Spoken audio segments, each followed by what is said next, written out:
So these talks are very important. I don't want to come to conclusions. Deals haven't been met. We're heavy into it on both sides. All I want to say is there's a lot of optimism on the U.S. side that, frankly, I didn't see when we first started this a few weeks back.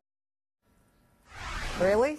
Because at this time yesterday, President Trump, had just said publicly that the Chinese were, quote, spoiled, and that he was, quote, doubtful there would be a trade deal with the Chinese. But while National Economic Council Director Larry Kudlow just indicated to Trish, you heard him say no deal, still, we have no answer at this hour to what we're calling the question of a deal, the $200 billion question.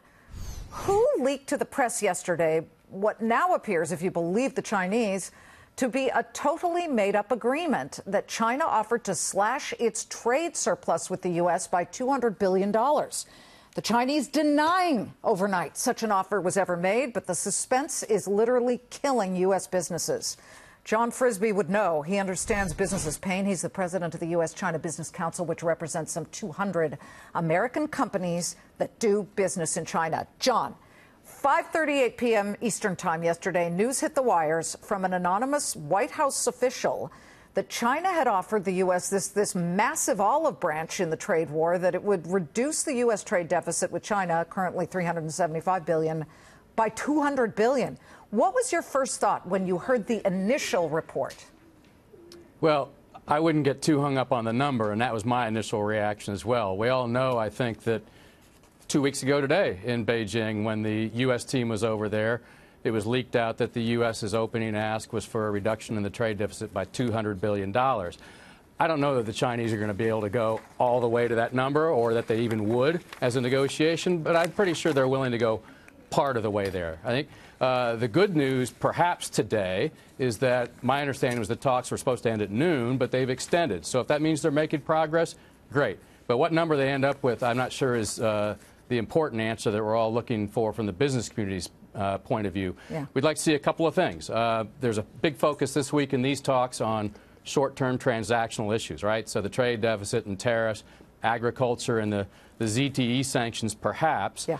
But there's also long-term issues that might matter more to U.S. companies on a sustainable basis. And I want to get to those, because when you look at what the U.S. imports from China and what China imports from the U.S., we can put this up on boards. But when it comes to imports, we need computers, broadcasting equipment made in China, telephones.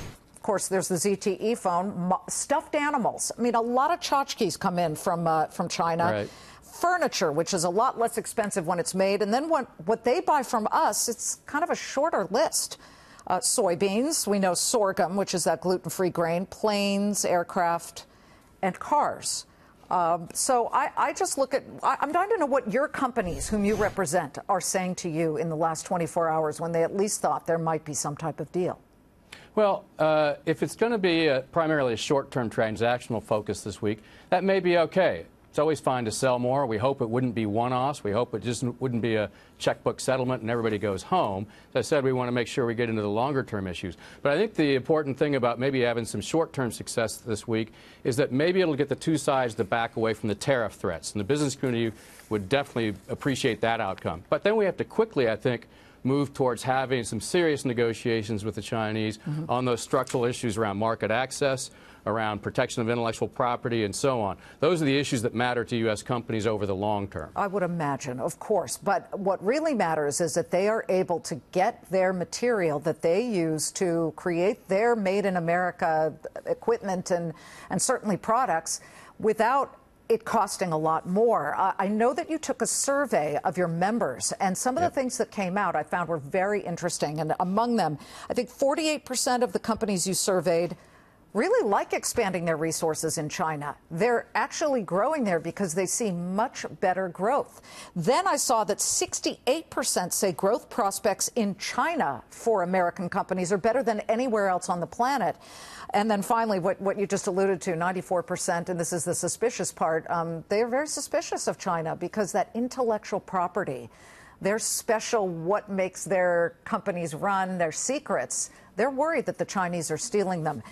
Who do you see as a helper and then as somebody who's impeding the situation? We know that there are questions about Peter Navarro, who, of course, has been the Trump trade guy. He's written the book Death by China. He's very nationalistic. And then, of course, we have the guys like Larry Kudlow or Stephen Mnuchin, the Treasury Secretary. Well, what the business community would like to see is solutions to the issues, not sanctions or tariffs that might do more harm than good. You hit the nail right on the head. China is a big market. It's growing faster than most other markets around the globe. Of course, companies want to be part of that. Yes. It's not just what we export to China. It's also what U.S. companies that invest in China make and sell in China. When you add it all up, China is a $550 billion market for the U.S. economy, second largest foreign market after Canada. That's why it matters. But at the same time, I would say that China underperforms for most companies even that are there, and that's because of those market access barriers, the lack of a level playing field. So what companies want is those structural issues addressed, not just the short-term issues that can also be important, but also those long-term issues that really keep companies from being able to fully tap into that market as they should. John Frisbie, sticking up for some 200 American businesses who want to do business in China and want China to do business here. We'll be watching it. Thank you very much. Thank you.